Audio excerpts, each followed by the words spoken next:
প্রিয় দর্শক বন্ধুরা, আজ আমরা আলোচনা করব পোস্ট অফিসের সবচেয়ে জনপ্রিয় স্কিমের বিষয়ে, যেখানে আপনারা টাকা বিনিয়োগ করলে সবচেয়ে বেশি লাভবান হতে পারবেন।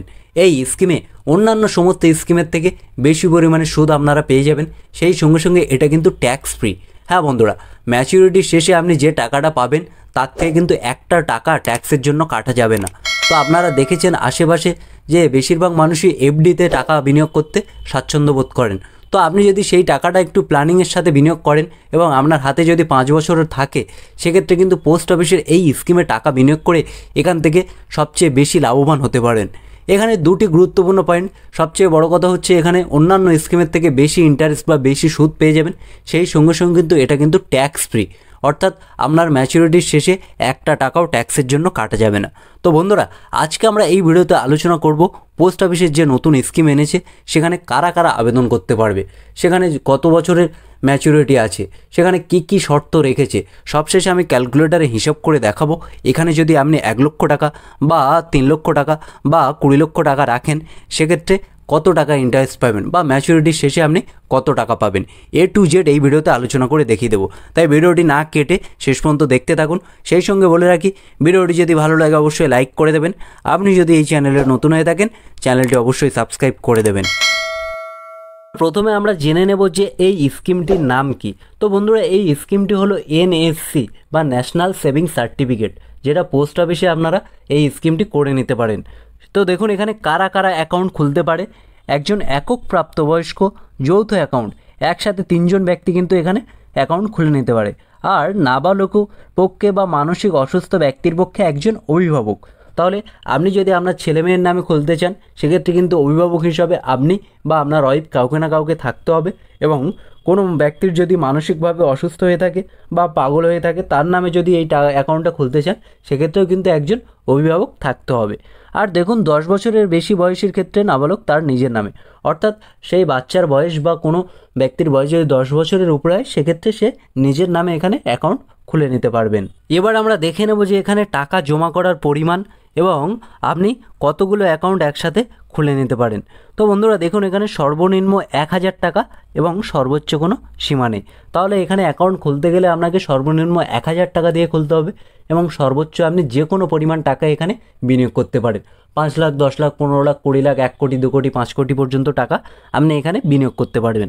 তারপর দেখুন, এই প্রকল্পের অধীনে যে কোনো সংখ্যক অ্যাকাউন্ট খোলা যেতে পারে। তাহলে আপনার কাছে যদি অলরেডি একটা অ্যাকাউন্ট খোলা হয়ে থাকে, আপনি কিন্তু তারপরেও এখানে অ্যাকাউন্ট খুলে নিতে পারেন।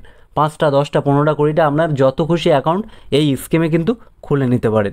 এবং 3 নম্বর পয়েন্টে দেখুন, ইম্পর্টেন্ট জিনিস, আমাদের আয়কর আইনের ধারা 80C এর অধীনে ছাড়ের যোগ্য, অর্থাৎ এই টাকাটা কিন্তু আপনি ছাড় বা ট্যাক্স ফ্রিভাবে কিন্তু পেয়ে যাবেন। এবং সরকারের তরফ থেকে 2025 সালে কিছু নতুন নতুন নিয়ম এনেছে, সেটা আমি পরে বলছি। এবার আমরা দেখে নেব যে এটার পরিপক্কতা বা মেয়াদ কতদিন আছে, অর্থাৎ কতদিন আপনাকে টাকা রাখতে হবে।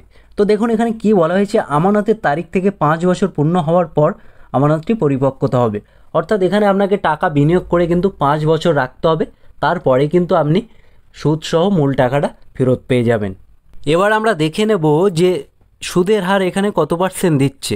তো বন্ধুরা দেখুন, এখানে 1/1/2024 থেকে সুদের হার নিম্নরূপ: বার্ষিক 7.7% হারে বৃদ্ধি পাবে, কিন্তু মেয়াদ পূর্তিতে প্রদেয় হবে। তাহলে এখানে কিন্তু আপনারা বছরে 7.7% হারে সুদ পেয়ে যাবেন, এবং সেটা কিন্তু 5 বছর পরে মূল টাকাটার সাথে সমস্ত সুদ একসাথে আপনি তুলে নিতে পারেন। এখানে কিন্তু আপনি মাসে মাসে টাকা নিতে পারবেন না। তারপরে দেখুন বন্ধুরা, অ্যাকাউন্ট বন্ধক রাখা। তো বন্ধুরা এখানে কিন্তু আপনার অ্যাকাউন্ট বন্ধক রাখতে পারবেন। কাদের কাছে রাখতে পারবেন, কি কি কারণে রাখতে পারবেন, সেটা আমি বলছি। দেখুন এখানে কি বলা হয়েছে, NSCর বন্ধক রাখা জামানত হিসাবে স্থানান্তর করা যেতে পারে। সংশ্লিষ্ট ডাকঘরে নির্ধারিত আবেদনপত্র জমা দিয়ে অঙ্গীকারীর কাছ থেকে গ্রহণযোগ্যতাপত্র সহ নিম্নলিখিত কর্তৃপক্ষের কাছে স্থানান্তর বা বন্ধক রাখা যেতে পারে। তো আপনি আপনার যে অ্যাকাউন্টটা আছে, আপনার যদি 5 লক্ষ টাকা বা 10 লক্ষ টাকার যদি NSC করা থাকে, সেটা কিন্তু আপনি অ্যাজ এ অ্যাসেট হিসাবে বা আপনার জমির কাগজপত্র যেমন, ঠিক তেমনই এই দলিলটা অ্যাজ এ অ্যাসেট হিসাবে কিন্তু আপনি ব্যবহার করতে পারবেন। কাদের কাছে বন্ধক রাখতে পারবেন, দেখুন ভারতের রাষ্ট্রপতি বা রাজ্যপালের কাছে, RBI, reserve bank of India, Taposili bank, সমবায় সমিতি, সমবায় ব্যাংক বা কর্পোরেশন, সরকারি, বেসরকারি বা সরকারি কোম্পানি বা স্থানীয় কর্তৃপক্ষ বা হাউজিং ফাইন্যান্স কোম্পানি। আপনি যদি কোনো হোম লোন নিয়ে থাকেন, সেক্ষেত্রে তার লোন দিতে পারছে না, সেক্ষেত্রে কিন্তু এটা বন্ধক দিতে পারেন বা তাদের কাছে দিতে পারেন। বা আপনার হোম লোন নেওয়ার সময় অ্যাসেট হিসাবে যদি আপনার জমির কাগজপত্র না থাকে, সেক্ষেত্রে কিন্তু আপনার এই কাগজপত্র দেখিয়ে কিন্তু সেই পরিমাণ টাকা আপনি হোম লোন নিয়ে নিতে পারবেন। এবারে দেখুন বন্ধুরা, অকাল বন্ধ, অর্থাৎ এই যে 5 বছরের আগে যদি আপনি এটা বন্ধ করতে চান, সেক্ষেত্রে ব্যাংকের তরফ থেকে বা পোস্ট অফিসের তরফ থেকে কী কী শর্ত রেখেছে বা কোন কোন ক্ষেত্রে আপনি এটা বন্ধ করতে পারবেন। দেখুন, 1 নম্বরে যেটা বলা হয়েছে, একটি একক অ্যাকাউন্টের মৃত্যুতে বা যৌথ অ্যাকাউন্টের যে কোনো বা সমস্ত অ্যাকাউন্টধারীর মৃত্যুতে গ্যাজেট অফিসার হিসাবে কোনো বন্ধকি কর্তৃক বাজেয়াপ্তির ক্ষেত্রে আর আদালতের নির্দেশে। তাহলে বন্ধুরা, যার নামে অ্যাকাউন্ট আছে সে যদি মারা যায়, সেক্ষেত্রে কিন্তু অ্যাকাউন্টটা বন্ধ হয়ে যাবে।